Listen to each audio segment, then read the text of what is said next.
Hi all, ഇന്നൊരു webinar announce ചെയ്യാനാണ് ഞാൻ ഈ വീഡിയോയിലൂടെ വന്നിരിക്കുന്നത്. ഇൻഡസ്ട്രീസ് എക്സ്റ്റൻഷൻ ഓഫീസർ എന്ന് പറയുന്ന പോസ്റ്റിലേക്ക് നിങ്ങൾ അപ്ലൈ ചെയ്ത് കാണും അല്ലെ. ബിടെക് ആണ് നിങ്ങളുടെ ക്വാളിഫിക്കേഷൻ എങ്കിൽ നിങ്ങൾ ഈ ഒരു പോസ്റ്റിലേക്ക് അപ്ലൈ ചെയ്ത് കാണും. നിങ്ങൾക്ക് വളരെ യൂസ്ഫുൾ ആയിട്ടുള്ള ഒരു series of classes, series of PYQ discussion classes ആണ് നമ്മൾ ഈ പ്രാവശ്യം പ്ലാൻ ചെയ്തിരിക്കുന്നത്. അപ്പം നിങ്ങൾക്കറിയാം, അസിസ്റ്റന്റ് ഡയറക്ടർ എന്ന് പറയുന്ന ഒരു പോസ്റ്റിലേക്കുള്ള സിലബസ് വളരെ ചേഞ്ച് ആയിട്ട് വന്നൊരു സിറ്റുവേഷൻ നമ്മുടെ മുമ്പിലുണ്ട്. അപ്പം പലർക്കും ഒരു കൺഫ്യൂഷൻ ഉണ്ട്, ഈ ഇൻഡസ്ട്രീസ് എക്സ്റ്റൻഷൻ ഓഫീസറിന്റെ സിലബസ് മാറുമോ എന്നുള്ള ഒരു പേടി എല്ലാവരുടെയും മനസ്സിലുണ്ട്.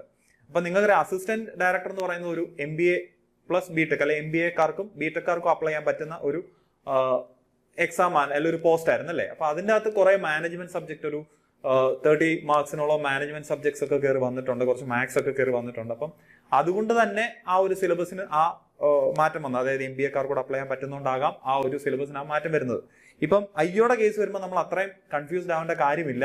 കാര്യം ഓൾറെഡി ഒരു സിലബസ് നമ്മളുടെ കയ്യിലുണ്ട്. അതായത് മാർക്കിന്റെ വെയിറ്റേജ് ഒക്കെ അനുസരിച്ചിട്ടുള്ള ഒരു സിലബസ് നമ്മളുടെ കയ്യിലുണ്ട്. BTech കാർക്ക് മാത്രം അപ്ലൈ ചെയ്യാൻ പറ്റുന്ന ഒരു പോസ്റ്റുമാണ്. അതുകൊണ്ട് നമുക്ക് നമ്മളുടെ ഈ ഒരു സിലബസ് വെച്ചിട്ട് തന്നെ നമുക്ക് പ്രിപ്പയർ ചെയ്യുന്നതായിരിക്കും ഏറ്റവും ബുദ്ധിപരം. ഓക്കെ, അപ്പൊ അതുകൊണ്ട് തന്നെ നമ്മൾ നിങ്ങൾക്കറിയാം, ഇതിലെ എല്ലാം ബേസിക്സ്, എല്ലാ സബ്ജക്ട്സിന്റെ ബേസിക്സ് ഉൾപ്പെടുത്തിയിട്ടുള്ള ഒരു സിലബസിലാണ് നമ്മൾ വർക്ക് ചെയ്യുന്നത്. അപ്പം ആദ്യമായിട്ട് നമ്മൾ ക്ലാസ് അറേഞ്ച് ചെയ്തിരിക്കുന്നത്, Day 1 ക്ലാസ് അറേഞ്ച് ചെയ്തിരിക്കുന്നത് ലക്ഷ്മി മിസ്സിന്റെ ക്ലാസ് ആണ്. ഇലക്ട്രോണിക്സിന്റെ ക്ലാസ് ആണ് നമ്മൾ ആദ്യത്തെ ദിവസം പറഞ്ഞിരിക്കുന്നത്. Day 2 നമുക്ക് കമ്പ്യൂട്ടർ സയൻസിന്റെ സബ്ജക്റ്റ് ആണ്, ജോസ്ന മിസ് ആണ് ക്ലാസ് എടുക്കുന്നത്. മൂന്നാമത്തെ ദിവസം നമുക്ക് പ്രശാന്ത് സാർ, ഇലക്ട്രിക്കൽ എഞ്ചിനീയറിംഗിന്റെ ക്ലാസ് പ്രശാന്ത് സാറാണ് നിങ്ങൾക്ക് കണ്ടക്ട് ചെയ്യുന്നത്. അതുപോലെ 4ാമത്തെ ദിവസം October 2 സിവിൽ എഞ്ചിനീയറിംഗ് വിദ്യാഭ്യാസമാണ് ക്ലാസ് എടുക്കുന്നത്. അതുപോലെ Day 5 യദു സാറാണ്, ഇൻഡസ്ട്രിയൽ എഞ്ചിനീയറിംഗ് എന്ന് പറഞ്ഞ ഒരു ടോപ്പിക് കൂടെ നമുക്ക് അതിൻ്റെ അകത്ത് വരുന്നുണ്ട് അല്ലേ. അപ്പൊ അത് ഒത്തിരി ഇമ്പോർട്ടൻ്റ് ആയിട്ടുള്ള ഒരു സബ്ജക്റ്റ് ആണ് ഇൻഡസ്ട്രിയൽ എഞ്ചിനീയറിംഗ്. നമുക്ക് അത്ര ഫെമിലിയർ ആയിട്ടുള്ള ഒരു ടോപ്പിക് ഒന്നുമല്ല, പക്ഷെ അത് നമുക്ക് ഒരു റാങ്ക് മേക്കിംഗ് ആക്കാൻ തക്കോണം ഉള്ള ഒരു ടോപ്പിക് ഒക്കെയാണ് ഇൻഡസ്ട്രിയലിലെ ക്വസ്റ്റ്യൻസ്. അപ്പൊ ആ ഇൻഡസ്ട്രിയൽ റിലേറ്റഡ് വരുന്ന, ഇൻഡസ്ട്രിയൽ എഞ്ചിനീയറിംഗുമായിട്ട് റിലേറ്റ് ചെയ്ത് വരുന്ന ക്വസ്റ്റ്യൻസ് ഒക്കെ നമുക്ക് നോക്കാം. യദു സാറിന്റെ ക്ലാസ് ആണ്.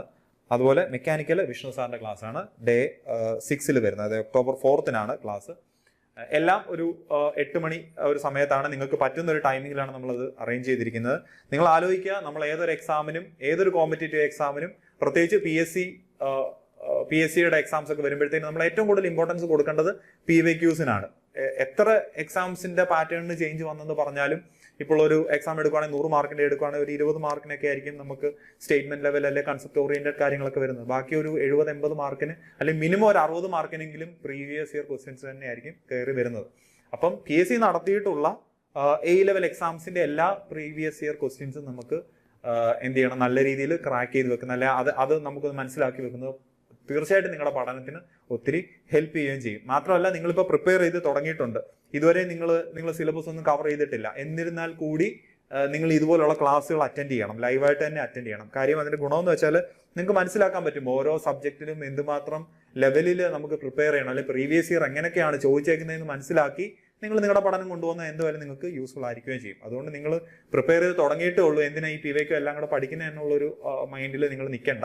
നിങ്ങൾ എന്ത് ചെയ്യണം, ഇപ്പൊ ഇലക്ട്രോണിക്സിന്റെ ക്വാളിഫിക്കേഷൻ ഉള്ള ഒരാളാണെങ്കിൽ കമ്പ്യൂട്ടർ സയൻസിന്റെ ക്ലാസ്സുകൾ ഒന്ന് കാണണം. അത് ഫുൾ കണ്ടു കഴിയുമ്പോഴാണ് നമുക്ക് മനസ്സിലാവുന്നത് ഓരോന്നും ഏത് ലെവലിലൊക്കെ പഠിക്കണം, പ്രീവിയസ് ഇയറിൽ ഏത് ലെവലിലാണ് ചോദിച്ചിട്ടുള്ളതെന്നൊക്കെ മനസ്സിലാക്കിക്കൊണ്ട് നിങ്ങളുടെ പഠനത്തിനെ നിങ്ങൾക്ക് അതനുസരിച്ച് കൊണ്ടുപോകാൻ പറ്റത്തുള്ളൂ. അതുകൊണ്ട് ഇങ്ങനത്തെ സെഷൻസ് ഒക്കെ നിങ്ങൾ മാക്സിമം യൂട്ടിലൈസ് ചെയ്യുക. ഫ്രീ ക്ലാസ് ആണ്. നിങ്ങൾ അതിനുവേണ്ടി എന്ത് ചെയ്യുക, താഴെ കാണുന്ന Google ഫോമിൽ നിങ്ങളുടെ ഡീറ്റെയിൽസ് കൊടുത്താൽ മതി. നിങ്ങൾക്ക് ലിങ്കും കാര്യങ്ങളും ഒക്കെ നമ്മൾ അയച്ചു തരുന്നതായിരിക്കും. അപ്പം ഫ്രീ ക്ലാസിന്റെ കാര്യം അത്രയാണ് നമുക്ക് പറയാനുള്ളത്. അതുപോലെ നമ്മുടെ ക്ലാസ്സുകൾ, നമ്മുടെ NS അക്കാഡമിയിൽ നിങ്ങൾക്ക് IOയുടെ ക്ലാസ്സുകൾ സ്റ്റാർട്ട് ചെയ്തിട്ടുണ്ട്. ഡെഡിക്കേറ്റഡ് ബാച്ച് ആണ് പോകുന്നത്. ബാക്കി model test, topic test, class test എല്ലാം ഉൾപ്പെടുത്തിയ മെന്റർഷിപ്പും വാട്സപ്പ് ഗ്രൂപ്പും അടങ്ങിയ ഒരു കംപ്ലീറ്റ് പാക്കേജ് ആണ് നിങ്ങൾക്ക് ഈ IOയ്ക്ക് നമ്മൾ നിങ്ങൾക്ക് പ്രൊവൈഡ് ചെയ്യുന്നത്. അപ്പം കോഴ്സിന് ജോയിൻ ചെയ്യാൻ താല്പര്യമുള്ളവരും എന്ത് ചെയ്യുക, താഴെ കാണുന്ന Google ഫോമിൽ നിങ്ങളുടെ ഡേറ്റാസ് ഫില്ല് ചെയ്യുക, അല്ലെങ്കിൽ നമ്പറിൽ വിളിക്കുകയോ ചെയ്താൽ മതി. കുറച്ച് ക്ലാസ്സുകളായിട്ടുണ്ട്. സ്റ്റിൽ നിങ്ങൾക്ക് ആ ക്ലാസ്സിന്റെ റെക്കോർഡ് ക്ലാസ്സുകളൊക്കെ അവൈലബിൾ ആണ്. ചുരുങ്ങിയ സമയം കൊണ്ട് തന്നെ ആ റെക്കോർഡ് ക്ലാസ്സുകൾ കണ്ടിട്ട് നിങ്ങൾക്ക് നിലവിലെ ആ ലൈവ് ക്ലാസ്സിന്റെ ഒപ്പം എത്താവുന്നതാണ്. ഓക്കെ, അപ്പം ഒട്ടും താമസിച്ചിട്ടില്ല, ഇനിയും നിങ്ങൾക്ക് സമയമുണ്ട്. നിങ്ങൾ എന്ത് ചെയ്യുക, ഇതുവരെയും പ്രിപ്പയർ ചെയ്യാത്തവരാണെങ്കിൽ നിങ്ങളുടെ പ്രിപ്പറേഷൻസ് സ്റ്റാർട്ട് ചെയ്യുക. അതുപോലെ നമ്മൾ IOയുടെ ഒരു ബുക്ക് ഇറക്കിയിരുന്നു. നമ്മുടെ ഫസ്റ്റ് എഡിഷൻ നമ്മുടെ ഫുള്ള് സോൾഡ് ഔട്ട് ആയിരിക്കുകയാണ്. അപ്പോൾ വീണ്ടും എൻക്വയറീസ് ഉള്ളതുകൊണ്ട് നമ്മൾ റീപ്രിന്റിന് കൊടുത്തിട്ടുണ്ട്. സെക്കൻഡ് എഡിഷൻ അല്ല, റീപ്രിന്റ് ആണ്. അപ്പം നിങ്ങൾ നേരത്തെ ബുക്ക് മേടിച്ചവർ മേടിക്കാൻ നിൽക്കരുത്. അല്ലാണ്ട് ഈ ബുക്ക് കിട്ടാനുള്ളവർ അല്ലെ വാങ്ങാനുള്ളവർ നിങ്ങൾ എന്ത് ചെയ്യുക, നിങ്ങൾക്ക് ബുക്ക് വേണമെങ്കിൽ അതിൻ്റെ ഒരു ഗൂഗിൾ ഫോം സെപ്പറേറ്റ് നമ്മൾ കൊടുക്കുന്നുണ്ട്.